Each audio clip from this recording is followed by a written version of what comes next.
Welcome to another exciting episode of Submission Radio. It's September the 14th. I'm Dennis Shkradov. I'm here with Kasper Ozlowski. We have a big show for you today with a lot of guests. Indeed we do. We have a very big show. Just to let you guys know, we have Diego Sanchez, the Nightmare, the Dream, the REM Sleep as we like to call him. He's going to be on the show once again, third appearance on Submission Radio. He's got his fight booked obviously against Norman Parke at UFC 180 Mexico. We're going to be chatting to him about that. We've got Stipe Miocic. No one's heard from the guy for a while. We're going to chat to Stipe. Is he still interested in Junior Dos Santos? What's the go with Stipe Miocic? And then, of course, we've got none other than Tito Ortiz. He's going to be facing the American Psycho at Bellator 131, Stefan Bonner. Tito versus Stefan. We want to get Tito's thoughts on the brawl.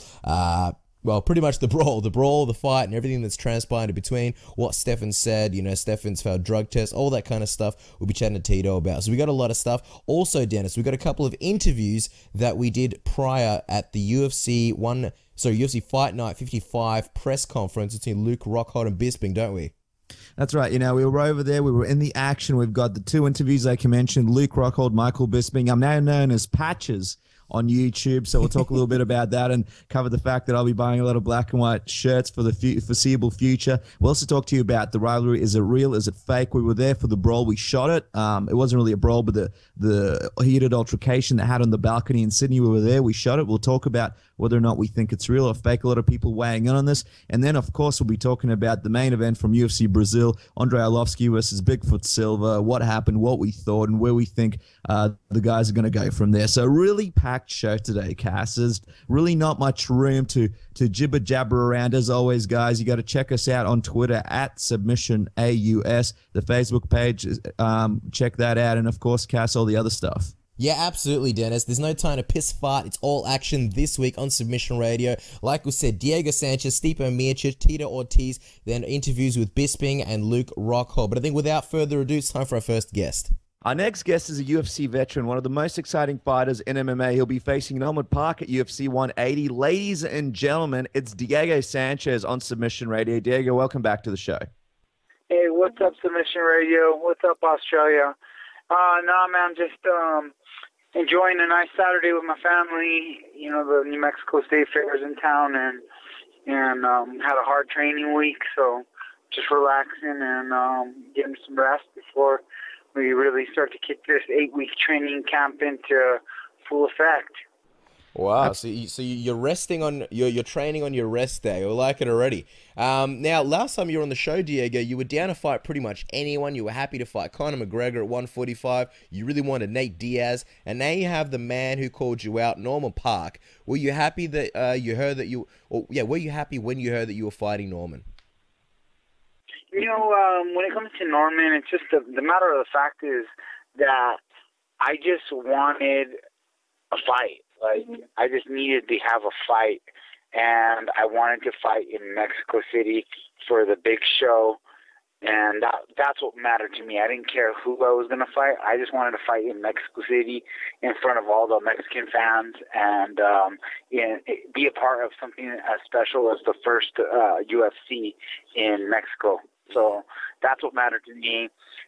You know, anytime a guy's running his mouth, you know, and call, you know, I've been called out before, but, you know, anytime a guy's running his mouth, you know, it's always fun to fight a guy that you don't really genuinely care for. It's fun. It's the fight business, and it's fun.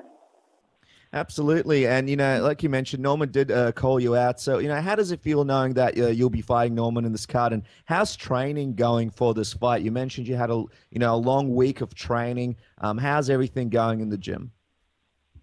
Yeah, you know what? It's going perfect. It's, you know, I'm actually getting a lot of time in with the bigger guys in this training camp. I think my size advantage in this fight is going to play a big part.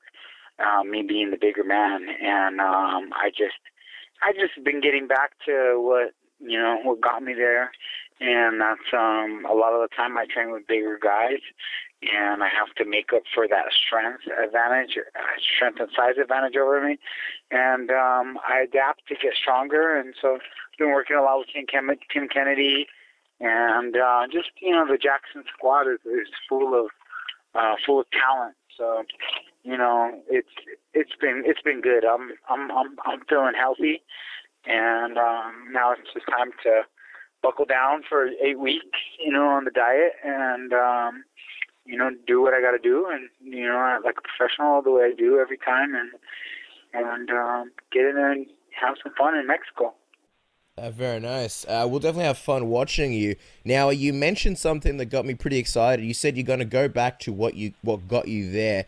Now, a lot of people have been saying that they'd like to see you go back to your wrestling style and your ferocious ground and pound. We touched on that the last time you were on the show. You will be, however, obviously on the first Mexico card, so it's tough to imagine anything less than a war. What kind of Diego will we be seeing in November? What kind of style will you employ to beat Norman? I'm going to go in there, and I'm just going to go in there to take him out. But, I would like to finish this guy. And whether that be a grappling finish or a striking finish, whatever it is, I just want to finish this guy, and I want to make a statement with this guy. And, I'm prepared. I'm doing a lot of speed training. I'm prepared for this guy to run away from me and try to play the stick and move game. And, I got some amateur boxers that are working with that style. And I'm just, I'm prepared for everything, and I just want to go in there and yeah, everybody wants to see me do what got me there, and that's take people down and beat the heck out of them. But, sometimes it goes that way, sometimes it doesn't. But I think what is the mindset of making myself, I have to get to the ground. I have to get the fight to the ground. And having that mindset instead of just being so lackadaisical in the mindset, like, okay, this guy can't knock me out. All right, let's bang. Let's fight. Let's throw down. Like, they're two different mindsets. And me as a mixed martial artist, I have to be smart enough and wise enough to put them both together the best that I can. Absolutely. Now, Diego, last time you were on the show, you talked about how important for you it would be to be on the first UFC card in Mexico. Tell us, what does it mean to you to know that you're now on the card? You're one of the main fights on the card, and do you feel any pressure going into this one, seeing as it's such a big time in MMA in Mexico? No, I don't feel pressure. There's always pressure. I'm one of the older, not the oldest or anything like that, but I'm one of the older fighters now. The last of the Ultimate Fighters, and it's just, there's always going to be pressure, but I thrive under the pressure, and I've always done well, and I think that this is going to be perfect for me because there's going to be 25,000 crazy Mexicans just going nuts when I come out with my mariachi music, and I'm going to thrive off that energy of the crowd. And, and then also it plays into my benefit that we're fighting at 6,500 feet. I live at about 5,200, so I'm already pretty high up in altitude. And I think that Norman training at sea level over there in Northern Ireland, when he gets to Mexico City, I know I'm prepared, and I know that when we fight, that he's going to be in the best shape of his life, and I'm going to be in the best shape of my life. But I think that me living in high altitude is going to give me an edge in the cardio department where I thrive and where I have always had success. Also, another thing I wanted to ask you, Diego, because from what I've heard, Norman trains, I believe, at Alliance. Alliance trains with Miles Jury. He's another guy that you've obviously faced in the past. Do you think that it'll affect that fight at all in terms of the fact that Miles will be able to give Norman some insight on your style? And will you feel a sense of sort of redemption? Like if and when you beat Norman Parke, it'll be like another. It'll be like vengeance for Diego Sanchez. Yeah, I've been going up battling with Alliance for a while, and Eric Del Furo, they got a great coach out there, and they got some good wrestling, and they got a great team.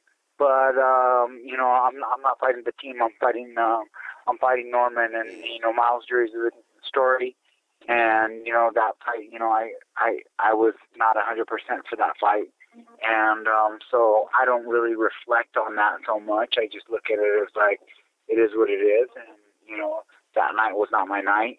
But I'm looking for November 15th to be my night. And I want to use what I've learned from my previous outings.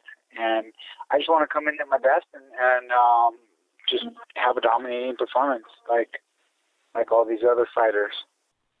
Absolutely, Diego. It's going to be a fantastic night, and we can't wait to see it. You were campaigning pretty hard for Nate Diaz. Were you a bit disappointed that Nate didn't take you up on your call to throw down in Mexico? And is he still? No, I wasn't disappointed. I wasn't disappointed at all because it's easy to anticipate that guy's gonna. That's easy. That was an easy. You know, I knew that was gonna happen. You know, I knew he wasn't going to take the fight, even though it is a great fight in Mexico. And so, you know, I'm just looking to get a big win here and then call him out again, you know, and keep calling him out until he's ready to step up because, you know, his brother's fighting Anderson in February, and that's 3 months after my fight in November. So, you know, maybe it'll all line up right and we can make it happen. But, you know, as of right now, I'm just focused on Norman Parke in Mexico City and my training camp, and I'm just grateful to be healthy and thriving and training to the best of my ability. And, you know, and I've been getting some results, and I feel strong, and I'm just excited to get in the cage and use a newfound strength that I've been attaining. Yeah, absolutely. Now, you know, you mentioned November 15th. That's obviously the day and the date that the big fight in Mexico goes down, the big UFC card. It's literally a week after the UFC comes to Australia for Bisping versus Luke Rockhold. Now, the UFC has been trying to crack the Mexican Latino market for a long time now. Given the majority of the Latino market is sort of currently in boxing, how important do you believe the Latino fans are to the UFC? The Latino fans, you know, they love fighting, you know, and it's just been a matter of time, the sport and its growth and its progression for the Mexican fans to catch on and see how awesome mixed martial arts is. But, you know, now that they have the heavyweight champion and Fabricio Werdum, who's fluent in Spanish, and just this amazing card that they have, and you know, the results speak for itself. The show sold out in 2 hours, and so, you know, the people are really excited. It's been a long time coming. It's been about 12, 13 years since Dana White's been trying to get over there to UFC, and they finally landed the right deal with Televisa, the right network, and so, you know, it looks like it's all a go, and now it's just up to us. You know, we have the pressure from our bosses to make this show something very classic and very special. And so that's on us, the fighters, all of us.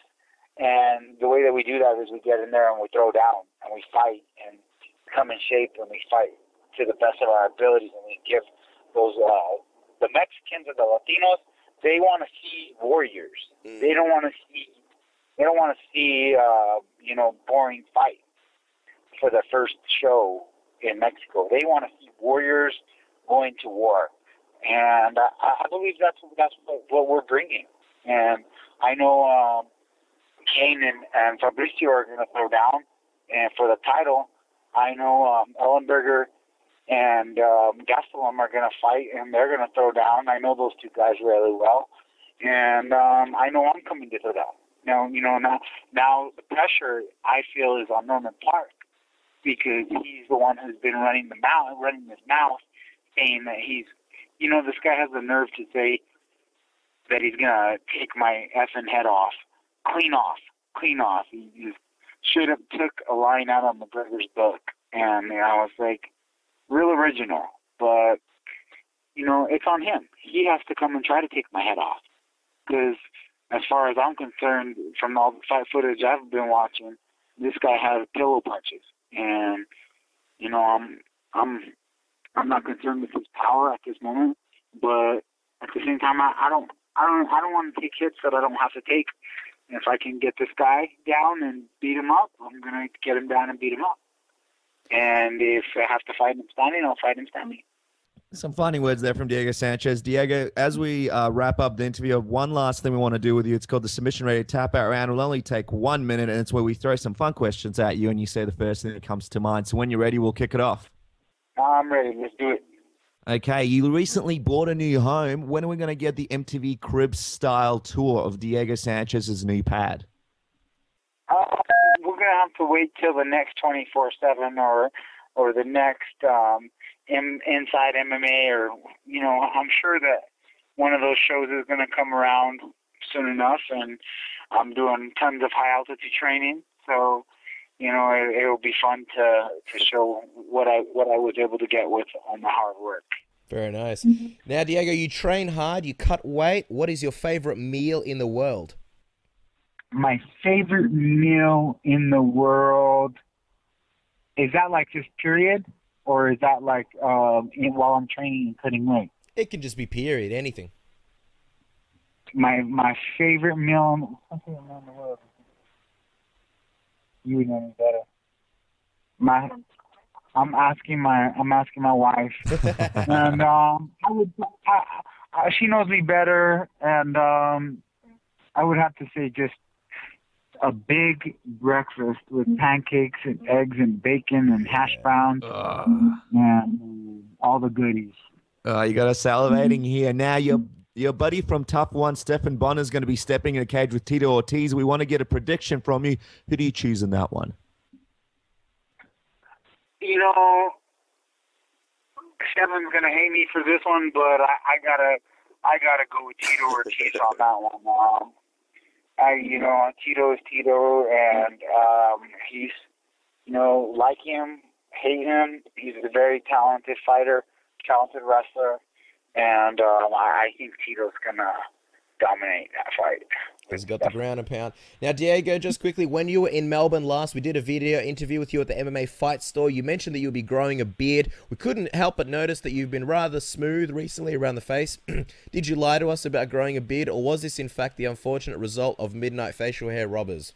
You know what? It was just, I gave it a try, you know, and I'm not even lying. I bought the beard spray. I bought the beard vitamins. I bought the beard brush. I even bought the beard oil. Wow. And my beard was it wasn't right, man. It just wasn't right. And the bottom line is it aged me like 8 years instantly. So I'll stick with the youth, and I'm gonna just rock. I'm just gonna do me, and the beard trend, everybody else can jump on board it, but it didn't work out for me. So in other words, the wife didn't approve. But anyway, Diego, thank you so much for coming onto the show. Guys, you can follow Diego on Twitter at Diego Sanchez UFC. You got to watch him live at UFC 180, which is going to be November 15th or 16th here for all the Aussies out there. And Diego will be staying on top of all the coverage coming into this one. Best of luck in the rest of your training, and enjoy the State Fair. The Corner of the Cob is fantastic over there, we hear. Thank you. Thank you very much. You guys have a good one, and have a great day. Hey, I'm Phil, Mr. Wonderful Davis. You're listening to Submission Radio. Stay tuned or I'll snap your arms off. All right, guys, our next guest is one of the best heavyweights in the UFC. His last win was obviously over Fabio Maldonado, big knockout in Brazil, and today he is right here on Submission Radio. He is none other than Stipe Miocic. Stipe, welcome to Submission Radio. How you going? Hey, thanks a lot for having me. I appreciate it. Thanks so much. The pleasure is all ours. So, first thing, burning question, Stipe. We have to ask, how is it to finally be added into the EA Sports UFC video game? Have you had the chance to, for lack of a better term, play with yourself yet? Yeah, right. That sounds terrible the way you say it. Yeah, it's pretty cool, man. You know, I was excited. A lot of people were pumped for me, and, you know, it's a little surreal. You know, I played once or twice with me. You know, it's just, you know, it's kind of weird. But it's awesome, though, you know, can't beat it. Absolutely, Stipe. Now, like Casper mentioned, you had a great fight at Ultimate Fighter Brazil finale. It was a while ago, though. Tell us, what have you been up to since that fight, and why the long break in between fights for you? I've been healing up. I had a few back issues, but I've been taking care of those, and I'm back at the gym now, training, waiting for the next thing to come around. Now, obviously, the man that you were scheduled to fight not too long ago was Junior Dos Santos. Fans were obviously disappointed when they didn't get to see you and Junior Dos Santos throw down in Brazil. Seems like you're still interested in the fight, and Junior does as well. Have there been any updates on that fight, and have you been speaking to the UFC about possibly locking in a date for the next fight? Oh yeah, hopefully I find out here soon. I'm really not a judge of that, but we've been talking to them, so they'll find out something here soon. So I mean, I can't really say. They're the judge of when they make a decision. In terms of the next fight, though, is Junior Dos Santos the one that you've got sort of on your radar at the moment? Is that who you want to fight? Oh yeah, I mean, I'll fight anyone, but yeah, I mean, of course, that's I wanted to fight originally, in Brazil, but didn't happen. But we'll see what happens. Absolutely. Now, speaking of the heavyweight division, there was a big fight between Alistair Overeem and Ben Rothwell last weekend. Overeem got finished by Rothwell. I was just wondering, from your perspective, did you get a chance to watch the fight, and what did you think about it? I did, and Ben caught with a good punch, caught in the back of the ear, and finished the fight he was supposed to, and good for him. He trained hard, so Alistair did too, but he was the better man that night. Yeah, absolutely. And, when you see these guys and you see, obviously, Overeem and Rothwell, Overeem obviously going down, Rothwell come out victorious. He's another guy that needs another opponent. If it wasn't Junior, is Ben Rothwell maybe someone that you'd be interested in? Oh, I think I match up well with anyone. I always have a good game plan walking into the cage. I'm really confident. My coach has confidence in me. They give me the best plan, so I'm always confident I'll walk in there. So, yeah, I mean, I'll fight anyone. I said it before. Anytime, anywhere. Now, Stipe, you mentioned that you had some back issues. Just getting the update on that. Is everything fine now? If the UFC did come to you with a fight, say, in a couple of months from now, would you be fine to compete in the octagon? Or are you still in the process where you're getting back into the gym and getting back into peak physical condition?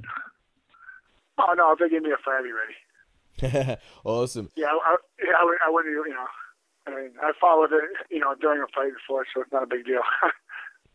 I wanted to go back in time a little bit, Stipe, because you're on this nice little run at the moment, and you came into the UFC undefeated, before you ran into Stefan Struve. And since that loss, you've been on an absolute tear and very much emerging as a serious threat in the heavyweight division. Let's go back to that fight. What changed for you afterwards, and was it something major that's led you to this impressive streak that you changed?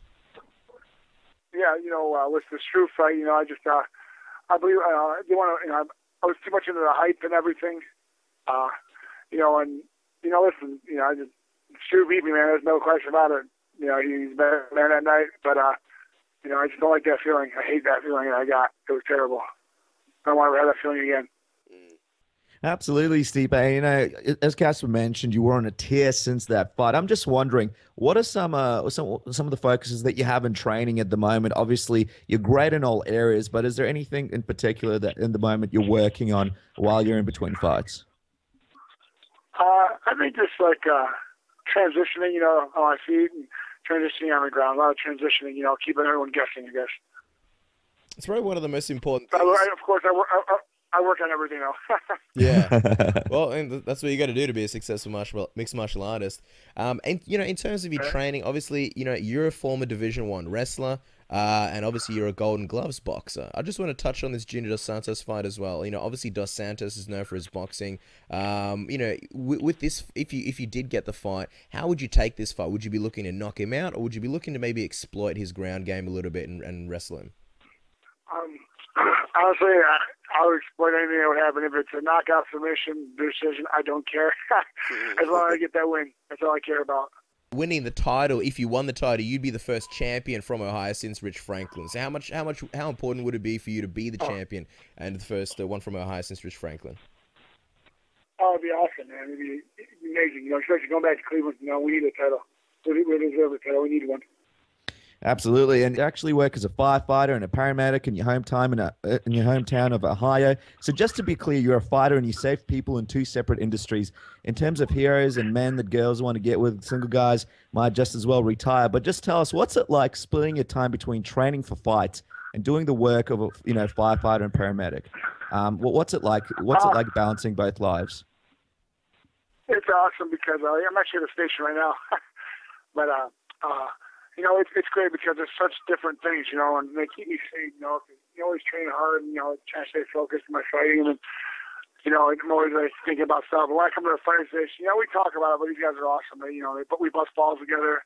They make me feel like, I'm one of the guys, it's just awesome. It's like a big playground for us. You mentioned that you're at the station now. I'm just curious. Are you on a shift? Have we caught you at a shift by any chance? Yes, I am on a shift. Actually, we had a call about an hour ago. Wow, that's crazy. What happened, if you don't mind us asking? Oh, nothing. It was a woman. She was about 23 weeks pregnant. We got to the movie theater and passed out. So she was okay. She just took her to the hospital, get checked out, make sure she was all right. No big deal. Just usual, make sure good. I restarted, 12 weed, all that good stuff. Wow. But sometimes obviously you'd come save people from certain situations, or you'd come and do your job. And do you ever get situations where people go, "Hey, wait a minute, you're UFC superstar Stipe, and you're in my house right now trying to sort of help me in my situation." Do you get that much nowadays? I had one guy actually happened. It was actually kind of funny, but he asked my name and I told my name and he's like, "Oh, hey," he went crazy. He's like, "You're that fighter guy." It's pretty funny. It was a good time. That's awesome. Did you have to like restrain him, like calm down, so you have like broken bones? Don't get too excited. No, he was laughing about it. Made him feel better. I just wanted to ask you, because obviously Paulo Thiago, he's another guy in the UFC, and his day job is to be with BOPE, which is like, the special ops in Brazil. They deal with all the drug dealers and stuff like that. But for you, you've got another side of like a crazy job. And people often talk about Paulo Thiago, where his UFC job is kind of like the easier side, because on a day-to-day basis, he's dealing with crazier things. What is it like for you? Obviously, being a firefighter, you're staring death in the face, and then you obviously come to the UFC, you train for that. If you can tell us a little bit about that.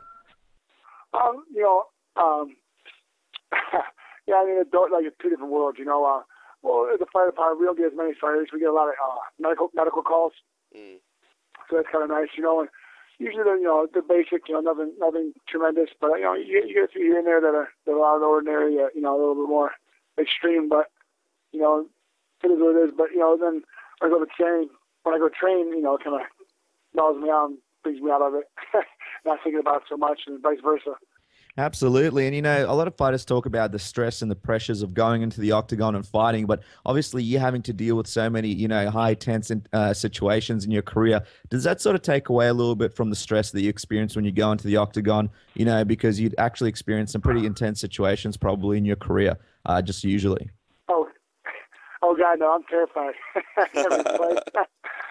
I walk in and I walk the kids and I'm like, why am I doing this? I could be a fireman right now. Why do I want to get punched for a living? And then, but I love what I do. I love the competition. I love everything about it. I love the fans. I love just the whole atmosphere. It's amazing. Wouldn't change it for the world. I love seeing this dynamic, because you see guys like yourself in the cage and you're so focused, so deadly, and then you chat to you now and it's like the nicest guys. I wanted to ask you also, just in going back to the UFC, your next fight is a little bit up in the air, but you are on this good streak. How many fights do you think you are away from title contention? If you win your next fight, do you think you'd be right up there, possibly challenging for the title? That'd be great. But I don't have any say so. The UFC is the ones that make that decision. I'm just happy to be hired by them and they take care of us. So if you want me to do it, I'll do it. I'm in. I'm not going to question that. But I'm just worried about the next fight. That's all I care about. Now, we mentioned that you were coming on the show, and we had, a fan question sent in. So I'm just going to read it out to you, Stipe. Irvin would like to know, how was your time in Croatia? How did you enjoy your time over there? Oh, it was absolutely amazing. I drank way too much, but it was absolutely amazing. That's what you do in Croatia. We're going to do something with you called the Submission Radio Tap Out Round. Basically, what it is we throw a bunch of fun questions at you. It's kind of like word association. You want to answer with the first thing that comes to your mind. Are you ready, Stipe? Let's do it. All right. What's the best thing about Cleveland? Cleveland. I want you to quickly go through your schedule of how you of being a firefighter and paramedic around training. What's a typical day look like for Stipe? Usually I work about twice a week at the fire station, 12 hours, sometimes 3 times a week. Preferably nights. I'll train early in the morning and then early in the evening and then go to work. And then vice versa. If it's during the day, I work out super early and then work out right after. Wow. What's the craziest thing that's ever happened to you while on the job as a firefighter? Crazy thing, I had a lady, I was by myself in the back of the squad going to the hospital, and she pretty much flatlined on me. She died on us. We brought her back, though, which is the best part. So, wow. Wow, so rewarding. Now, Stipe, finish the sentence. People don't know that I love video games. What are you playing? What's that? What are you playing? We love video games too. What are you playing? Call of Duty right now. FIFA here soon. Nice, I'm going to get that new game, Destiny. Yeah, Destiny. Yeah. We've been talking about that. That'll be an interesting one. Now, Stipe, in an episode... Yeah, I'm excited. I'm a big Halo fan, so...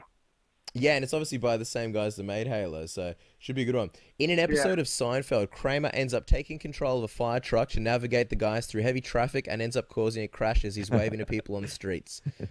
Anything ever happen like that to you on the job? Oh, God, no. I drive like Miss Daisy. Stipe, you were a high-level baseball player, in college and high school. How do you think you'd go in a jolly game of cricket down here in Australia? Funny you should say that. I actually played cricket when I went to Australia twice when I was a kid. Oh, wow. And how did you do? Smashed the ball. They were so mad at me. Well, if I was in my baseball stance and I was just dropping bombs all over them. They're like, Jesus. Yeah. I think I got lucky. Honestly, cricket's, me and Dennis at least find it really, really boring. People just go there and get really wasted. So, we could use a guy like you smashing balls out there. Now, For Steve, sure. I want to ask you, were you a pro wrestling fan growing up? And do you realize that you sound very, very similar to Stone Cold Steve Austin? I was. I don't watch it anymore, but yeah, I was. And I hear that a lot. Yeah, we had Jim Ross on the show, actually, and we spoke about that a little bit to him as well. Now, recently, you made a big statement on your Twitter a few weeks ago saying Ariana Grande is not ugly, #truth. I'm just wondering, do you have any proof to back up this statement, and what motivated you to stand up for this righteous cause? Because she's hot. I love it. Not going to disagree with you there, Stipe. Stipe, complete this sentence. How, who, why, when, where?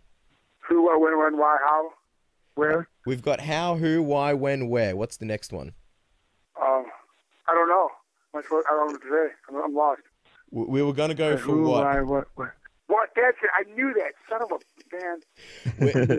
You sound like Stone Cold Steve Austin. We just wanted to get you to say what, basically.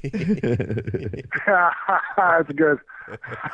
Stipe, me and Casper, we've had some interesting names. We're originally from Europe as well, and I'm just wondering, during your school days, did you have any interesting nicknames in school, and did the teachers have any issue pronouncing your surnames? I know me and Casper sure had our share of that as well. Well, first day of school, the teacher would be like, and I'd be like, just call me Steve. And when I got to college, everyone started calling me Stipe. I had nicknames like Big Head, Harry, and all this other stuff. I had some pretty funny ones. Those kids. Yeah, it's all good. They're so hurtful. You're a talented man inside the cage and a gentleman outside of it. Seem like a really nice guy, but would you ever consider cutting a promo after beating an opponent along the lines of, Miocic 316 just whooped your ass, or anything like that? Stone Cold Steve. Wait, what was that? Sorry. Well, would you ever consider cutting a promo after beating an opponent, Stone Cold style, like Miocic 316 just whooped your ass? No, man. I just like fight. I don't need to talk shit. Now, I'll say that.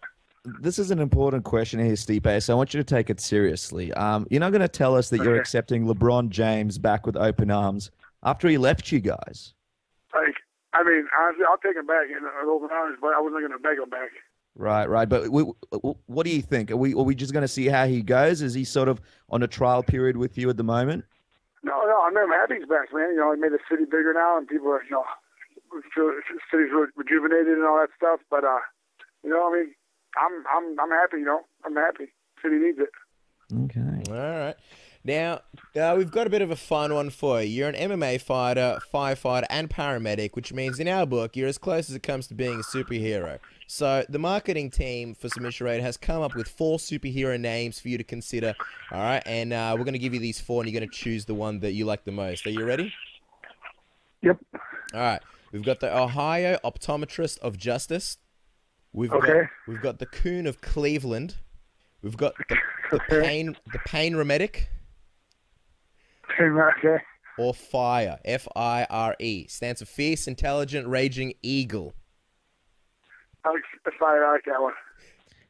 The Fierce, Intelligent, Raging Eagle. Guys, you can follow Fire on Twitter at SMIOCIC, or visit his website, Stipe Miocic, MMA.com. Make sure you follow this guy because he always has some great tweets. Stipe, we're excited to see who you match up with next. And thank you so much for taking some time out of your busy schedule and your important job to speak to your fans here in Australia and around the world on Submission Radio.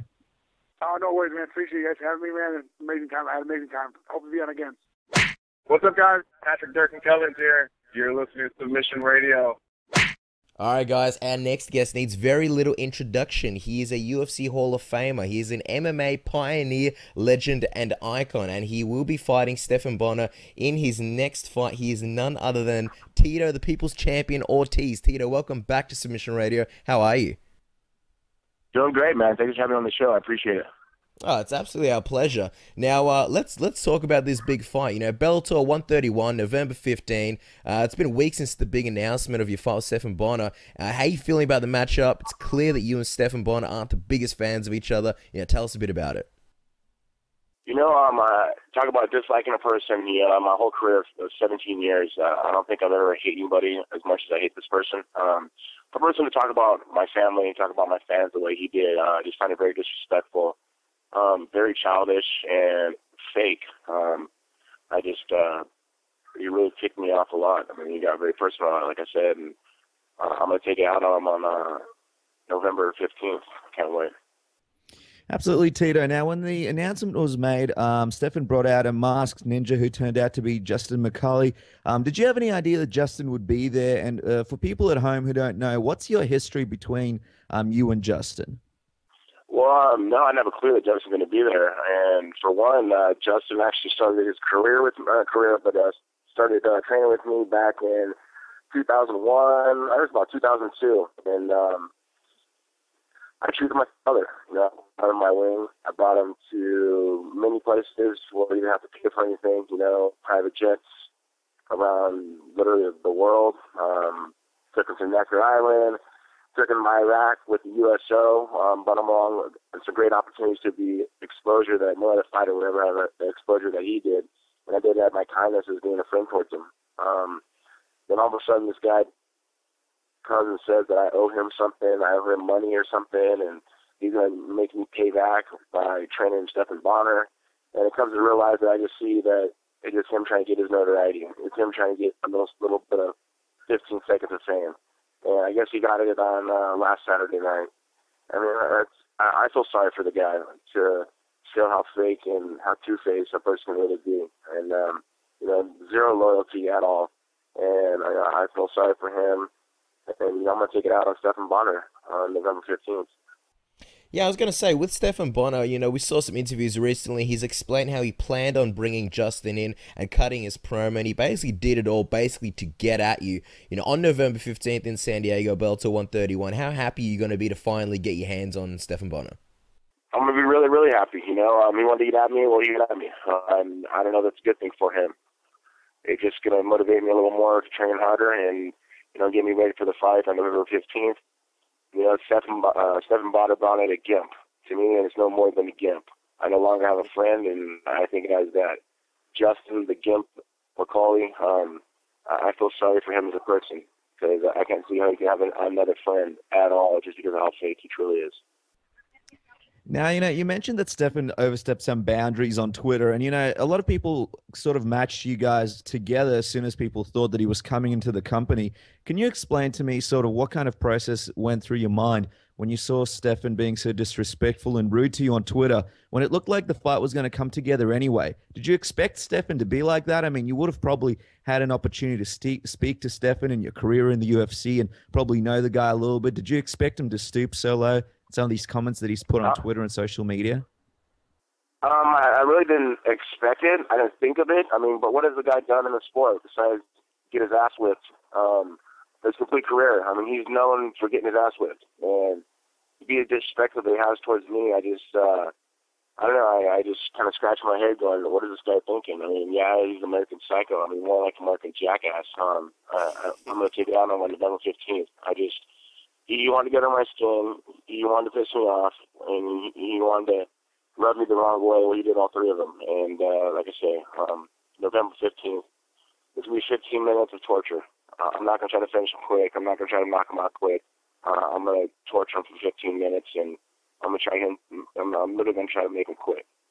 Now, I just want to talk about this brawl, because when it happened, the Twitterverse went crazy. Everybody was talking about it. From what we saw, you were cutting a promo on Stefan, and then mid-sentence, you pushed him and the brawl started. It seemed like, while you were talking, he was mouthing or saying something to you. Did you anticipate push him, or was it something that he said while you were talking?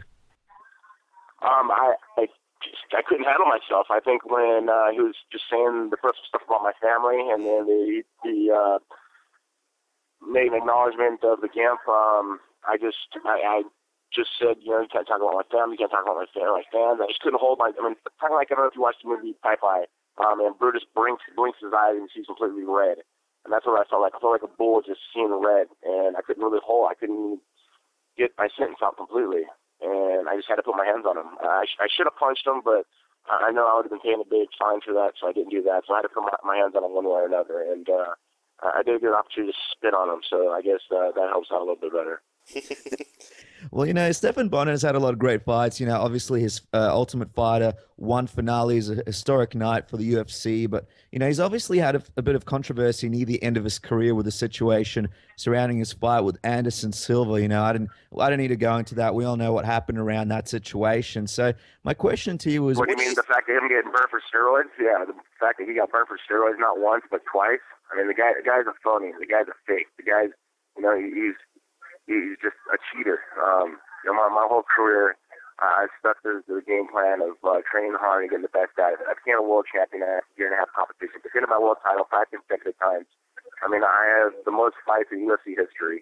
I put it by myself as someone could be so disrespectful, who had such a shitty career, and to be a shitty person. But I guess, you can be talked about as much as possible by coming down to, disrespecting a fighter as my rankings. Absolutely. And, does Stefan offer any challenges to you in this matchup? Do you see him offering any kind of obstacle to you in this fight? I think the only obstacle is going to be is how much of an ass whipping he's going to take. Yeah, he's talented. He's a tough guy. He can take a beating. But let's see how long he can take a beating. Let's see if he can take a beating for the whole 15 minutes. That's what I'm going to try to do. I'm going to try to count him. I'm going to try to hurt him. I'm going to try to shove my elbow through his face. And I'm going to make it exciting for the fans. Like I said, I'm going to be in great shape. 15 minutes is going to be a walk in the park. And I'm going to blast him. I'm going to blast him on his feet. I'm going to blast him on the ground. I'll blast him in every position I possibly can. And it'll be bad intention every punch I throw at him, every kick I throw at him, every elbow I throw at him, every knee I throw out of him. I ain't going to look for submissions. No submissions in this fight. I ain't going to let him happen. I'm just going to try to hurt him. Either I break my elbow on his face or I break his face. That's exactly the kind of fight that people want to see. One thing though, Tito, after the brawl, when the Twitterverse was going crazy and everyone was talking about it, some people talked about how they thought the brawl may have been preempted. Now that we've got you here, tell us about how real this feud between you and Bonner is. I don't know. Anybody could think about it. Growing up in high school, growing up in college, and growing up in just in life in general. If someone talks about your family to your face and disrespects you and says lies about you, and just the anger that could be built up from that, and the animosity that could be built up from that, and just being so disrespectful towards me. Like I say, in 17 years of competition, I've never hated anybody as much as I hate this guy. Ken Shem, yeah, we had hate towards each other, but our animosity settled down. We fought it out. We shook hands after, and now we're good friends. There ain't gonna be no handshakes after this fight. I ain't gonna shake his hand. I ain't gonna look him in his eyes. Nothing. And like I say, I'm just gonna beat his ass. And I'm going on to get my world title fight. I was supposed to have a world title fight for this one, but I ended up just giving it up for a factor of fighting Stefan Bonner. That's how much I hate him. I gave him a title challenge. And just to be clear, just for all the people out there that thought the brawl might have been staged, there was nothing staged about it. You didn't have any knowledge of it or anything like that. Is that correct? Well, what was that question one more time? I was asking just for all the people that thought the brawl might have been staged. It was not staged. You didn't have any prior knowledge, nothing like that. No, I have no knowledge at all. I was like, what the hell's going on right now? I thought we're just going to do a face-off and so forth, and I was going to have to slap him or something. But all of a sudden, there was some guy with a mask walking in, and I'm like, what the hell? And I was like, okay, you got bodyguards, so he knows I'm going to put my hands on him. And then all of a sudden, he revealed the gimp, and I was like, oh, okay, great, here we go. And I just, like I said, it was, the anger was built up so much I couldn't control myself. I mean, I couldn't get a sentence out right because I was so angry. And like I said, it wasn't staged. I didn't know what was going to happen. I just thought we were going in the cage to do a face-off. Absolutely, Tito. Now, we spoke about the controversy surrounding Stefan before. I'm just wondering, going into this fight, will you be demanding a more scrupulous drug test going into this one? Is there anything in particular you'll be demanding going into this one to make sure the fight's fair and even? No, hopefully he just steps up and fights. And like I said, I want to put on a show for the fans. I'm going to do what I do every one of my fights and make it interesting, make it exciting, and get my hand raised. Now, Tito, we told the fans you were coming on the show, and they sent in a few questions, so we'd like to ask you a few of those, if that's okay with you. Yeah, of course. Okay, so from the fan questions, Jerome Dome, he wants to know, what do you think about TNA's current situation? Do you believe the company will shut down? And if you could have a pro wrestling match, who would you have it with and why? Bit of a long one. Well, I'm not 100% sure if TNA is over or not. I've always been a big professional wrestling fan. Back in the days when I was a kid, watching Hulk Hogan and Macho Man Randy Savage. And, I guess when I went with TNA, it was great. They treated me really well. Dixie Carter was really, really good to me. Like I said, I couldn't thank the things that she helped me out with. During the time I was there, I got a chance to meet Hulk Hogan. I was really happy with that. But, it's a WWE, it's a TNA, but, right now my main career is fighting. I love to fight, and that's what I want to do. That's what Bellator. Absolutely. Now, Tito, we've got a question here from Jerry Can. Jerry Can would like to know your opinion. Basically, he says Dana White compared you to Ben Askren. He basically said that he thought you were the dumbest guy he ever met and that Askren is an absolute moron, and he believes that Ben Askren is copying everything that you do and that you ought to sue him for stealing that one. What did you think about Dana bringing you up in conversation yet again and in a bit of a negative light? Well, Dana always tries to make me look bad as much as possibly can, but I guess I'm still in his head. I haven't been with him for almost 2 years, and he's still talking about me, and he can't stop talking about me.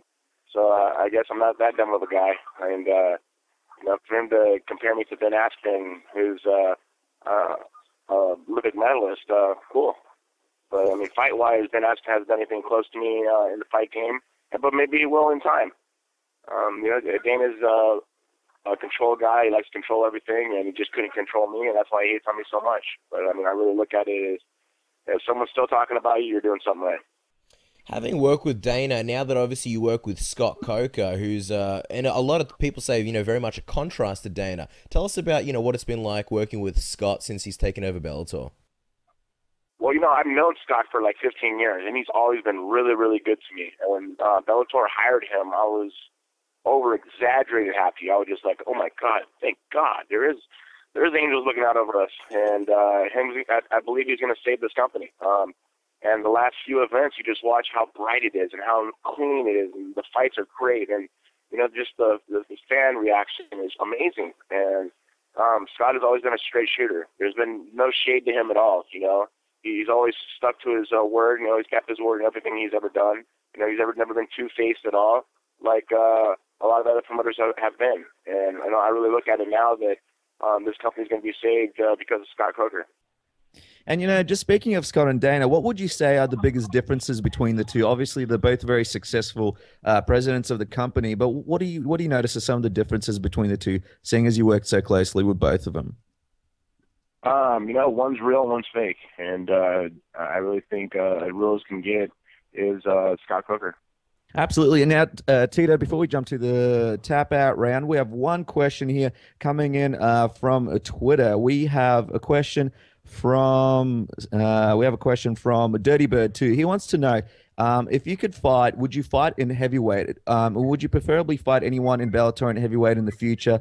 Is there a possibility that you could potentially match up with a guy like Bobby Lashley or anything like that? Or were you set in staying in light heavyweight for the majority of your career? I plan on staying at light heavyweight. Like I said, I walk around 220, 225 at the heaviest during training camp.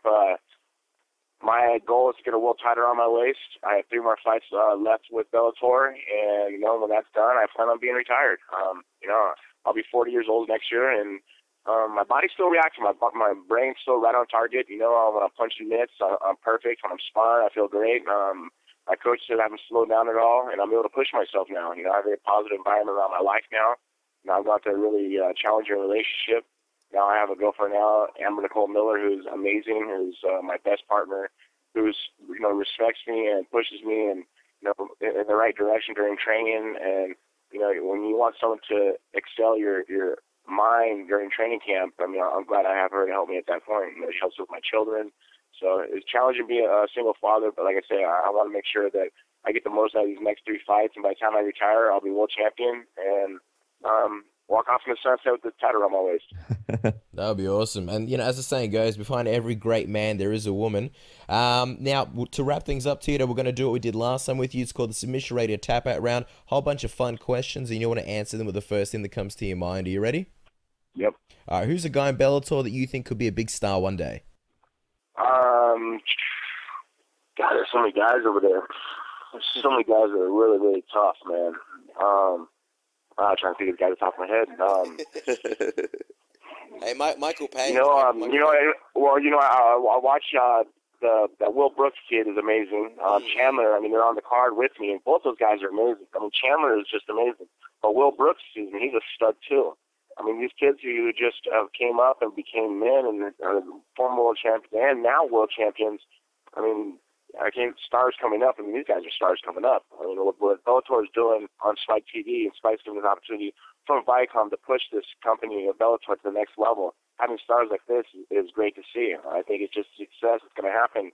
It's just going to overshine because of Scott Coker. And like I say, the 2 guys that I watch now is Will Brooks and Michael Chandler. And I watch these guys fight, and they're amazing. Absolutely. Now, Tito, you fought all over the world. What's a country where you'd like to fight where you haven't fought before? And let me follow that up with saying, now that Scott Coker's running the company, perhaps we might see a Bellator event here in Australia. Yeah, Australia. I would love to come to Australia. I would love to come to Australia. When I came there, I did actually with MMA everything. I was able to do seminars out in Australia, and there was nothing like it. The people are amazing there. Everybody are really, really cool, very genuine, nice as can be. I actually almost felt like I was at home. And I've always wanted to go to Australia, and I went there, and I didn't want to leave. I ended up staying there for 10 days, and I was really happy that Rocco brought me out there. It was amazing. Yeah. Well, we were in the MMA fight store not too long ago, and they were talking about how awesome it was when you came down, and how you were talking to every fan for a while. It was like people lining up around the door. But just quickly, Tito, main motivations that you keep you working hard after so many years when you're going into the gym and training. It comes down to my fans, my boys, my twin boys, my son Jacob. It comes down to my kids and supporting for them. Because my biggest fear is to be broke. I don't want to be able to never take care of them. That'd be, the worst nightmare in the world. So I think my children have to be my number one motivation. I'm a family man, and I just try to provide for my kids no matter what. That's my number one. But my fans who support me, that's 17 years of competition, and I'm still one of the most talked about MMA fighters in the world, and I'm thankful for my fans. If it wasn't for my fans, I wouldn't be here today. Absolutely. You've been a part of the fans' life for such a long time. And speaking of something the fans love, your walkout T-shirts. What would you say has been your favorite walkout T-shirt in your career? What are some special ones that stand out in your mind that you've worn to and after your fight in the octagon and all over the world? I think when I had the white long sleeve shirt with the circle punishment flame fist logo when I fought Ken Shamrock. That had been one of my favorites for sure. That was awesome. Now, does Tito Ortiz play in any other casual sporting comps like basketball or soccer with your friends, with your mates? No, not really. I'm a big fisherman. I love to fish. Like I can't get enough fishing. I mean, I bought my house on the harbor. That's on the ocean. That I fish as much as possible. I mean, fishing is my deal. I love to fish, but that's it. When I sign a contract with a company, I kind of don't try to do anything else, because if I do football or basketball or soccer or anything like that, I have a chance of hurting myself, and I don't want to have that chance, because I sign a contract usually for a big dollar amount, and I don't want to hurt myself. Absolutely, Tito. Now, you've had so many surgeries in your career. Let us know, how does Tito feel on a day-to-day basis when you wake up in the morning and you get out of bed? I feel very blessed. I feel thankful. My neck gets a little sore sometimes the way I sleep, but that's it. I thank God I have no back problem anymore. I got the surgery done and it was healthy, and the recovery was great because of the surgeon, Dr. William Smith, out of Las Vegas. My neck is not 100%, maybe 98%, but I still have the aches here and there. I mean, that's pretty normal to have, fuse C6, C7 in the neck and a disc replacement 3 and 4. I think it really comes down to, just to get up and train and able to do the things. I'm blessed. I'm thankful for it.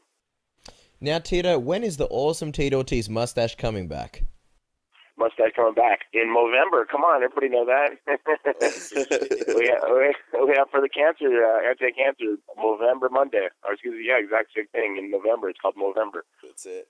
Well, we're going to have to jump on that. And finally, Tito, you mentioned how much you want to smash Stefan's face in, but give us the official prediction. How do you plan on winning against Stefan Bonner on November 15th or 16th here in Australia at Bellator 131? Either the referee ripping me off, of him being a bloody mess, or it just being a decision of him really trying to get himself off the ground and, mopping himself off the mat. Awesome. We can't wait. Guys, don't forget to check that out. As Dennis said, November 15th in Australia, because of the time difference, November 16th, Bellator 131. And don't forget to follow Tito on Twitter at Tito Ortiz. And, of course, catch that big fight. Tito, as always, pleasure having you on the show. Thanks so much for coming back, and good luck in your fight. I appreciate it, man. I want to thank all my fans in Australia and New Zealand. I appreciate you guys very, very much, and hope you guys can tune in on November 15th on Spike and watch me beat down Stefan the Fake Bonner. The one thing we can't deny about Tito Ortiz is how much of a talent he is, how much interest he's brought into MMA. And, there's a lot of criticism about Tito, Cass, but he's always been very cordial, great to interview, and a great guest on Submission Radio. So I know there's a bit of criticism about whether this feud is real or fake. Tito just told us it's real, guys. So we'll see how this thing develops. And it's definitely a heated rivalry. But speaking of heated rivalries, Cass, we were on hand for one ourselves, weren't we? Yeah, absolutely. As most people by now know, unless you're living under a rock, obviously the UFC Fight Night 55 press conference was held in Sydney, Australia, just the other day. It was Thursday here in Australia, I believe, Wednesday over in America. Now, the main event there, not only in Sydney, but of the press conference, is obviously Michael Bisping versus Luke Rockhold. A lot of shots fired, a lot of shots taken or tooken, depended on where you are in America at the moment, and the guys got into a little bit of an altercation. They don't like each other. We're going to touch on that a little bit later about whether we think it's real or not and what exactly our thoughts are on that. But we did manage to interview the guys. We interviewed Anthony Perosh, Sol Palele, Richie Vass, and of course Luke Rockhold and Michael Bisping. So we are running a little bit low on time, so we are going to play the Luke Rockhold and Michael Bisping interviews. We're going to let you guys listen to those. Of course, it's on YouTube as well. If you haven't seen the altercation by now, check out our YouTube channel, Submission Radio AU. It's on there under the uploads. And yeah, guys, have a listen to these interviews. The guys say quite a lot. These were, by the way, these interviews were after the altercation, so we get the guys' thoughts on the altercation itself and just what exactly on what was said. Casper Dennis here from Submission Radio. We're standing here with the man, the one and only, the Count, Michael Bisping. Michael, welcome back to the country. It's great to have you. Just the generic Australia question. Obviously, the missus is from Australia. How good is it to come back and fight on our country? Yeah, absolutely. I'm very, very happy to be here. When I first heard that there was another event in Sydney, I was I really wanted to be on this card. I asked the UFC, I asked them to fight Rockhold. It looked like they were going to do Machida. Fortunately, they did a U-turn, and here I am. Very happy to be here and looking forward to putting on another great event. Absolutely. Now, Michael, you had such an impressive win against Kung Lee. Obviously, it's been a little bit of time since that fight.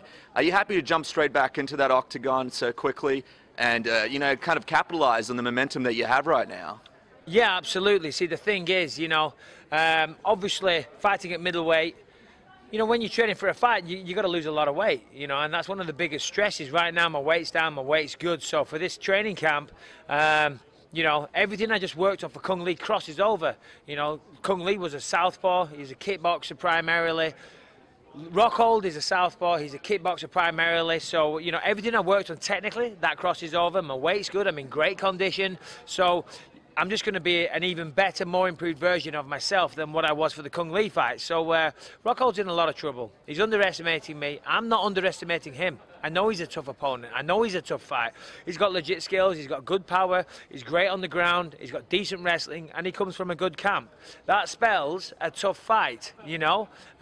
He alternatively thinks he's going to walk right through me, and the guy is delusional. He's crazy, you know. And on top of that, he doesn't like me. You know, we can clearly see he doesn't like me. I get under his. We could not like you. I know, right?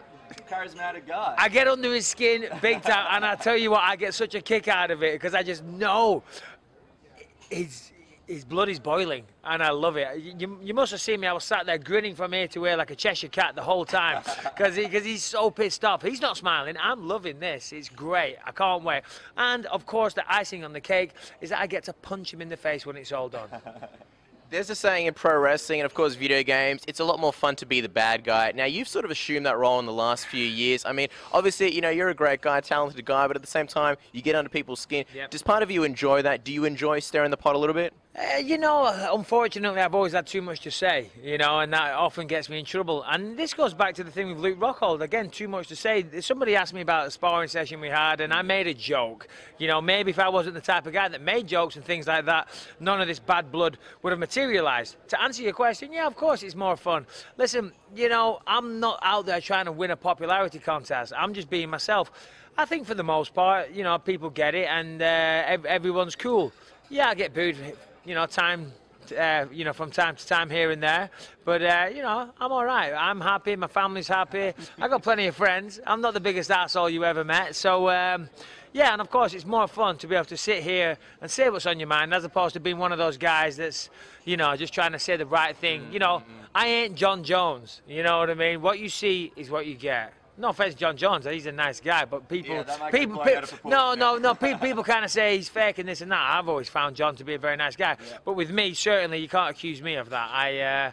I certainly say what's on my mind, unfortunately. No, it's very entertaining. Now, Luke has made this bet where he says he'll knock you out in the first round. I'm just wondering, the fight between you and him November 8th in Sydney, guys, you got to make sure you grab your tickets. How do you see that fight playing out? How do you see yourself beating Luke Rockhold in that one? Listen, I'm going to beat him to the punch all night long. I'm going to beat him to the punch and the kick. I'm way faster than him. I can take him down. I know I can. He's got skills. He's got legit skills, but you know, he's not as fast as me. And speed kills. You know, he keeps talking about knockout power out there in my face. He was saying, "Who's the last guy you knocked out?" I said, "What do you mean? You were sat there ringside 2 weeks ago when I knocked out your best friend and bum chum, Kung Lee. I knocked him flying. I kneed him in the face, and the guy, you know, he looked like he was trying out for the Olympic gymnastic team. He did a backflip through the air.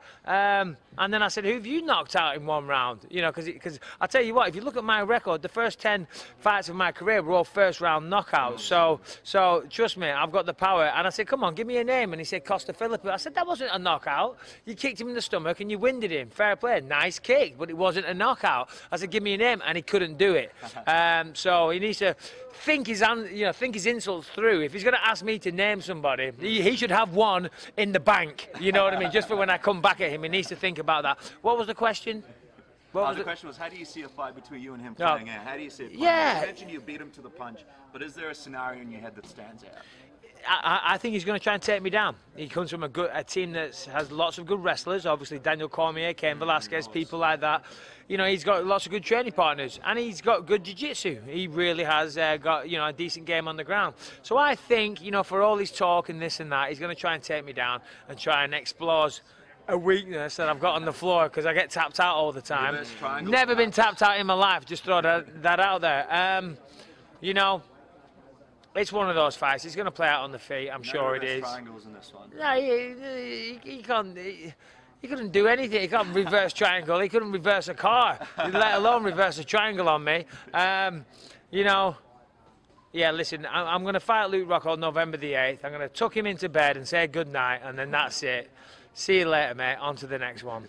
Michael, it's been an absolute pleasure. Thank you so much for chatting with us. My pleasure. November 8th. Do not miss it.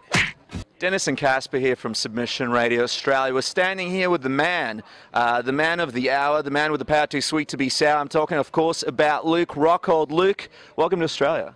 Yeah, thanks for having me. I'm sorry about that introduction. It might have not been the greatest. But, Luke, we were just talking to Michael, and he just told us that he believes that you're going to take the fight to the ground, that you won't want to stand with him during the fight. He just said this to us. Well, what do you think the fight will play out? Are you planning on taking it to the ground, or do you want it to be a standing war? I have there's nothing in me that wants to take it to the ground. I just want to beat him up. And I was like, I'm not even going to train jiu-jitsu or wrestling for this fight. You know, I'm pretty much just going to go pick him apart on the feet. I'm so much better than him there. He's a mechanical fighter and just doesn't have any power. And I'm gonna be more fluid. I'm gonna cut him off. I'm gonna be more technical. I'm gonna have better footwork, and I'm gonna hit a lot harder than him. I'm gonna put everything on him, and it's gonna be all stand up for one whole round, or not one whole round. Wow. So obviously, you know, when let's talk about this bet really quick. I doesn't want to stand with him. It's official. Like, we're free with a whistle to be up. But that's okay. That's okay. I love that he thinks that, because I was literally thinking, you know, yeah, exactly that. I just don't even want to take it to the ground. It'd be easy to take him down, but I don't even want to. You guys had a bit of just as easy on the feet. Exchange of words just before as well, didn't you? A bit of an exchange of words out there on the nice, over the beautiful. We had a few words there, a few words up here. You know, I mean, we've good. Always had a few words for each other. I mean, let's just be real here. Yeah, but how does it feel to actually see the man face to face and know that you'll be fighting him finally? I mean, I've seen him face to face quite a bit, and you know, but now the fact that I actually get to fight him and it's real, it just puts a smile on my face. I'm so happy. You know, the guys, no one I know really likes him. You know, he's a prick, and you know, he's a prick to everybody, you know, behind the scenes, and a lot of people are looking forward to me beating him and shutting his mouth, you know, and I'm gonna put an exclamation mark and make him, you know, I don't know if I can shut him up for good, because the guy just doesn't know how to stop, but you know, I'm gonna do my best.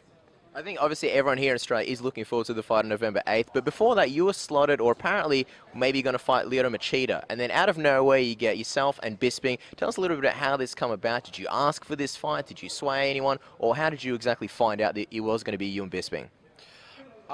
You know, I heard about the Machida fight, and was trying to get that going somewhere, you know, more so in the States. And I wanted the Bisping fight. I mean, I knew it was more so. I was pushing for the Bisping fight because I know it was now or never. You know, if I fight Machida, if I fight somebody else, or if Bisping fights someone else, he's going to lose. Or, you know, I mean, you know, most likely if he fights another big contender, I don't know. But you know, I could never go back to Bisping. So if it was now or never, and that, in my mind, and that's why I was really pushing it. And the heat. You know, you know, everything was just so perfect. So I was like, I wanted that as my #1 fight. You know, and you know, I can fight Lyoto right after this, or anybody else. And just a really quick follow-up. When you're on our show, you mentioned obviously you're a little bit sketchy about fighting in Brazil. You and a lot of other guys have said the same thing. So now obviously the fight isn't going to be in America, or obviously the Machida fight isn't going to be in Brazil. Here you are in Australia. How do you feel about fighting in Australia? I feel really good. I mean, Australia is a beautiful place. They got, you know, high-end, you know, hotels with good food everywhere around here, and you know, the saunas are nice. Everything's close proximity, and it's not like a hassle. It's not like a third world country. You know, that's the problem with Brazil. It's like the organizational skills are not up, like, quite there yet. Especially when I went down there. You know, I fought in a place called Jaraguá do Sul, and then the place we stayed was over an hour away. We had to drive back and forth for the weigh-ins.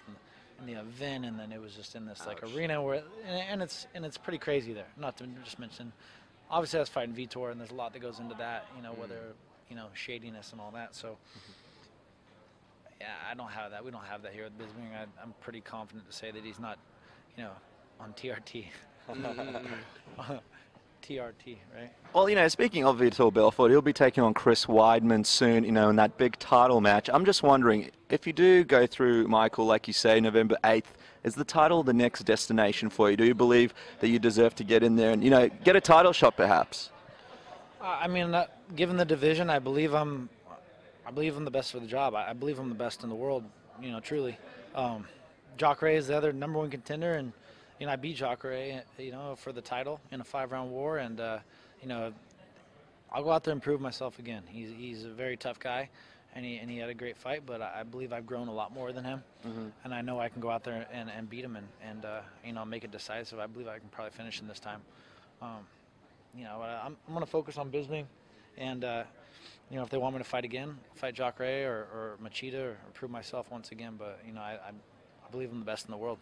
Absolutely, and you know, the big bet in the world of MMA is the bet that you made to Michael Bisping. Now, it doesn't seem like he accepted the bet, and we were talking about it at the press conference. You gave him another opportunity as well to take it. My question to you is, if somebody offered me an extra $100,000 on top of my $1 million submission radio pay, I might take it. So I'm just wondering, why do you think that Michael's not taking the bet at the moment?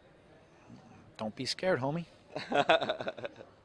Yeah, I mean, it's obvious. He's backtracking. He's not taking the bet. I mean, he says he's going to win the fight. There's that. You know, if you're that confident, you're not going to get finished in the first round, the second round, the whole fight. You're going to win the fight. How hard is it to put another $100,000 on your paycheck? And just quickly, obviously, as if people weren't already excited enough for this main event, when you did make that bet, obviously visually you would have seen how you're going to finish him. You know, you say you want to keep it standing. Were you thinking, you know, like a body TKO or like a clean knockout? How did you visualize yourself finishing Bisping? Oh, he ate a lot of body kicks in his last fight, didn't he? You sure did. Sure did. I'm going to kick a little bit harder, and I'm going to kick higher and mid, and I'm going to punch harder. You know, there's a lot of avenues for the finish. And, you know, I really, you know, I've studied him and dreamed about fighting him for a while, so I know exactly how I can do it. And I just don't see how he's going to stop me. I'm gonna hurt him with every punch. I'm going to hurt him with every kick, and I'm not going to lay off him. You know, I'm going to cut him off and be more technical. I'm just a better striker. You know, I know I am. I'm going to outclass him everywhere. Luke Rockhold, November 8th, he will be taking on Michael Bisping, which looks to be one of the most exciting UFC fights that's ever happened in Australia. Thanks for coming down and making that happen, Luke, and we're excited to follow the coverage of what happens before this big fight. Man, Kane had a nice fight out here, I'm not going to lie, but you know, I'm going to look to put a pretty spectacular performance on him and get that finish. Thanks, guys. So there you have it, guys. Fighting words from both guys, both Luke Rockhold and Michael Bisping. Now, let's talk about what actually happened. Obviously, Dennis and myself were there. During the actual press conference itself, there was a lot of shit talking. There was a lot of animosity. And as you could see, before they actually came down, Luke Rockhold did put out a tweet saying hopefully Dave Scholler is going to be the guy to stand in between them. Hopefully UFC sends down Dave Scholler so that something could possibly happen. Now, a lot of people prior to this were talking about how, oh, they think it's fake and this and that. And I see some people on the internet saying that Bisping's a shit talker and he's not very good. I fail to comprehend that. I don't really understand how you can call the guy a shit talker. I mean, is he Chael Sonnen? Not yet. I would say he's not quite in the league of Chael Sonnen, but he's definitely up there. The key difference between Chael Sonnen and Michael Bisping is obviously Chael Sonnen's was very preempted. He'd sit there, he'd practice his lines, whereas Bisping's is very organic. It sort of comes out of nowhere and it's off the cuff. So you could see at the press conference that there was a lot of animosity. And then, you know, after the actual press conference itself, you know, Dennis, I think most people have seen it, but tell everybody what exactly happened. Well, Casper, now, you know, everybody was inside sort of doing their stuff. There's stuff happening on the balcony, the usual photo ops that the UFC do overlooking the Sydney Opera House, which is, it seems like, the only thing Australia's known for. Hello, Melbourne has a lot of great stuff, but the fight is in Sydney. And basically, they started mouthing off to each other. You know, Michael seemed like he was a lot more relaxed about his trash talking and talking to Luke out on the balcony. I think he felt like the press conference was over and there were a few less cameras on him. And I think you really saw his true feelings towards Luke Rockhold. Eventually, you know, everybody ran out on the balcony with their cameras and, you know, shot the video that you guys now see. And I think near the end there, Bisping really realized it and threw in, you know, check out the fight, or, you know, November 8th or whatever he said. It seemed, and a lot of people were like, you know, that seems like, you know, he was sort of planning to do it. But I think he just realized the cameras were there and he's like, all right, I'm going to take this opportunity to plug the fight one more time. But I think until everybody really ran out with those cameras, you saw a little bit about what Michael really feels like about Luke. And yeah, I think it was very, very real. How did you feel about Cass? Because I saw you out there as well. You know, you were very close to the action. How did you feel about it? I saw you out there too. We were looking at each other, gave ourselves a nod of respect, like a couple of trains passing in the night. Pushing cameras out of the way. It's a dirty world. There's a photographer there. He was, you know, trying to get the snap, and I was, you know, no one was having any way. There was, you know, there was no love lost between the media that day. Yeah, absolutely. Every man and reporter for himself, except for the 18 of Submission Radio. No, but seriously, I would say this is 100% real. If you weren't there, it might be a little bit hard to comprehend, but not really. I think you can understand these guys genuinely don't like each other. But if you were there in person, you would really feel just how much tension there was in the room. It was almost like a couple of guys in like high school that hated each other, and you know, you guys run into each other on the lunch line. You know what I mean? You both want that delicious meat pie, you both want that sausage roll, and you both reach for it, and it turns ugly. And that's pretty much what happened. The guys were both out there with the press conference. Obviously, you had Tom Wright in between the two. They sat in their own chairs. There was a face-off. We've got highlights from the press conference on our YouTube channel as well. And there was a few things said, but it's a bit different when you're literally on a stage. People are recording. There's cameras, photos. You can't really do much, unless, of course, you're John Jones and Daniel Cormier. But, you know, when they were outside, it was a different dynamic. You're on a balcony. People are just kind of walking around. It's not really as official. And it was the first time the guys sort of got a chance to, I wouldn't say be in private. Obviously, they you know, had a few exchanges in Macau, but you know, it was the first time where it felt a little bit laid back. And after talking so much shit about each other during the press conference, this was like an outlet. It's something that was, to a degree, bound to happen. And of course, that's what happened. You know, they started talking. There was the heated exchange.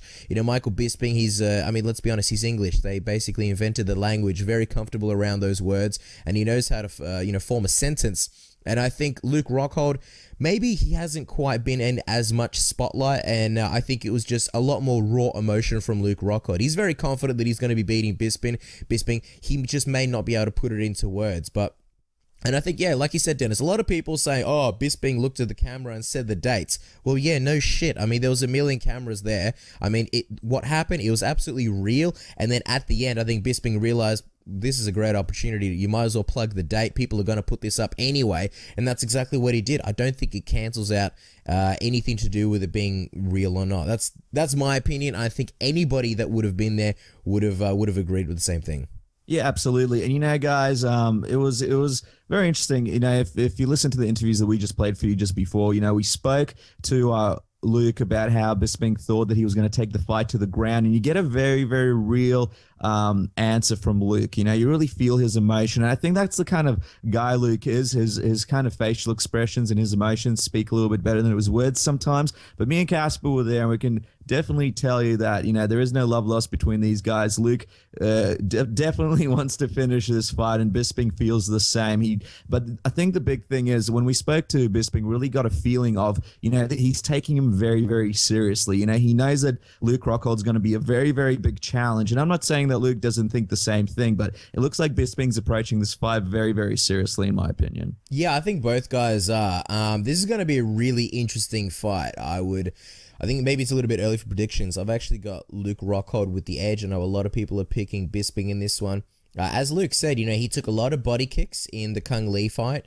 And, you know, Luke Rockhold, he kicks very hard. We saw what happened with Costa Philippou. We'll see if Bisping adapts his game plan to you know, after watching that footage. But, yeah, just in terms of this rivalry, it is absolutely 100% real. And, yeah, I saw people on the internet saying, oh, it's funny how, you know, with these things, there's always cameras. And I'm thinking, what do you mean? What do you mean? What, at the John Jones and Daniel Cormier press conference? Of course there's going to be fucking cameras. It's a press conference. You know, and much like this was a press conference. Of course there's cameras. Every single person in that room was either, you know, UFC staff or media. So of course it's going to get captured on footage. Everyone's walking around with their camera. It's like a loaded gun. They're just ready to, you know, point and click, and whatever they capture, they capture. But it's like you think about the altercation in Macau. I wouldn't call it an altercation, but, you know, the situation where apparently Luke Rockhold approached Michael Bisping in the coffee shop, etc. Where was the cameras there? No cameras. So it's not like, oh, every time something happens, you know, there's a camera around. Well, it's a press conference. Everybody has a camera, from video cameras to, you know, photo cameras, mobile phones. Yeah, it's one of those things that's going to happen. I mean, you see fights break out in the crowd at a UFC. I mean, it's not like that's staged, but hey, everybody has a mobile phone, therefore it gets filmed. I think it's as simple as that. But honestly, can't wait for this fight. Sydney, absolutely blessed to have not only Michael Bisping and Luke Rockhold, but a ton of Aussie talent. You know, it's going to be awesome to see those guys there. Richie Vass, Sol Palele, Anthony Perosh, Robert Whittaker's moving up to middleweight. Jake Matthews, of course. It's going to be awesome. I can't wait to see those guys, and I've got interviews with pretty much most of them, so check that out on the channel. But let's talk a little bit about UFC Brasilia. I think we're running a little bit low on time, so just going to talk about the main event. Bigfoot Arlovski, interesting fight. Dennis, what did you think? Go. Thanks, Cass. You know, it was a very interesting fight. Like you mentioned, didn't expect. I honestly thought the Bigfoot was going to have this one for some reason. Yeah. Wasn't that impressed with Arlovski in his last fight. The fight, you know, played out in a way that it surprised me. You know, Arlovski looked a lot better than his first fight with Brendan. He landed some great shots, and, you know, just landed the right shot on Bigfoot. You know, he came crumbling down like a building. And then I believe Cass will have a very sexy gif of his dance on our Twitter. You know, perhaps the sexiest dance of the year, as it was mentioned, year of the sexy dances. Yeah, it was a very impressive performance by Arlovski. Gets him back in my books, in my opinion. Doesn't take much in the heavyweight division. What did you think? Yeah, well, Kenny Flores said it was or was it John Anik? I can't tell. They sound similar. Year of the underdogs. I would say it's the year of the sexy dances between Ben Rothwell and Arlovski. It's like watching an episode of So You Think You Can Dance. And I absolutely love it. Yeah, with Arlovski, he opened up strong in this fight. And just going to before the fight, yeah, I kind of thought Bigfoot was going to possibly knock out Arlovski, as we know. And Arlovski really laments the fact that people think he has a glass chin. And I'm not saying that he does, but the guy has had a few knockout losses. It's no secret. And he does often start fights pretty strong, and you know, tends to get knocked out. In the Fedor fight, he looked fantastic. Against Karatanov, he looked fantastic. And then, you know, things just usually fall apart for him. But coming to this fight, I thought Bigfoot was going to probably knock him out somewhere in the first 3 rounds. What happened was completely different. Arlovski came out, again, he came in very strong, started off very strong, very fast, a lot of footwork. He was moving around a lot. You can really see that, you know, Winklejohn, Greg Jackson game plan coming into play. And I kind of had the feeling that, you know what, this is going to be good for maybe first half of the round, maybe the first round, maybe even the second. But as I saw the clock counting down, I'm like, man, this is a 5-round fight, and Bigfoot has 5 rounds to catch Arlovski. And I really thought, you know, he's coming off a very long layoff. He obviously had the whole TRT, you know, episode of 86 with Mark Hunt. He's been away from the cage for a while. It might take him a little bit of time to get in the groove, which I think with Bigfoot, I'm just going to say in some cases, I think Bigfoot has been a little bit overrated. But I still thought once he gets loose, once he loosens up a little bit, he's going to catch Arlovski with something and knock him out. And then before you could even say go, it was over. Arlovski landed that shot. He landed it clean on Bigfoot's jaw. And another thing I was worried about was that if Arlovski does land something over the period of the fight, because of that massive head and that massive jaw of Bigfoot, he might even break his hand. Much like Daniel Cormier and... can't remember who else, but someone else broke his hand on a Mike Kyle, I believe, also broke his hand. In this case, though, man, picture perfect punch. Arlovski's back, #1 contender, and all that jazz. No, but seriously, it's exciting to see Arlovski back, and you know, he may have a massive career resurgence. He may actually be a force in the heavyweight division. What do you think, Dennis? Yeah, no, absolutely agree with you. Great to see Arlovski back in there. Interested to see who they match him up with, and always a good name to have in the heavyweight division. You know, a great name to match up with a whole bunch of fighters. So yeah, it was really good to see. And Andre, you know, he's been in the sport so long. He's got so many fans out there. It was really cool to see him get a good win in the UFC and kick his career off, you know, in the right way. So yeah, it's great to see. It'll be interesting to see how it plays out from here, Cass. But I think, look, we're running a little bit short on time. Before we go, you know, we've got a whole bunch of content on our YouTube page, youtube.com/submission radio. A lot of comments made about the pit stains, guys. I understand. I wore the wrong color. I appreciate it. I believe there was a meme as well. Your interview, the pits. People have suggested that I go train at the pit. You know, it was all taken with great humor. We appreciate all the comments that you guys got us. In all seriousness, though, I believe someone on Twitter asked me to get some deodorant. I have taken that request. I believe it will improve my life and make it a lot better. But we really do appreciate you guys checking out all the content. And as Casper said, the highlights from the presser are up on our YouTube channel, so make sure you check them out. A lot of great stuff was said. And fear not, 1,000 black shirts are currently being flown in from Guatemala as we speak. No, but in all seriousness, we're taking a really, really short break, 2 weeks. There will be no Submission Radio next week. No episode, that is. There will still be interviews, and it will still be putting up content on the YouTube channel. We will be starting off a technique of the week. So every week, I believe starting from next week, there'll be brand new technique. I believe we're starting with Sambo. We have some footage in the vault with Kit Dale when he was when we did an interview with him. He did some techniques with us, or really, you know, with his students. So every single week there'll be brand new technique. Obviously Sambo, Brazilian Jiu-Jitsu. We're going to be doing, you know, boxing. We're going to be doing Muay Thai. It's going to be like a nice, sexy little haven. If you want to check out some techniques, some demonstrations, how to do them, you know, step by step, all that kind of good stuff. That's what we're going to be doing from now on. So there'll be a ton of content and footage coming. But the next episode of Submission Radio will be on the, I believe, first weekend of October, which is around about the 1st or thereabouts. In the meantime, we're still going to be tweeting our balls off. So check it out, Submission AUS. Follow us on Twitter. A lot of sexy, funny pictures, sexy dances, gifs, etc., etc. And of course, in between, there's going to be UFC 178. So we will definitely be talking about that on Twitter and giving our thoughts.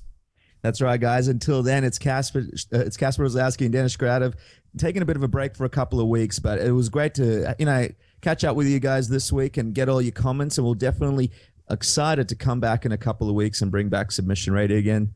Cass, anything to say before we go?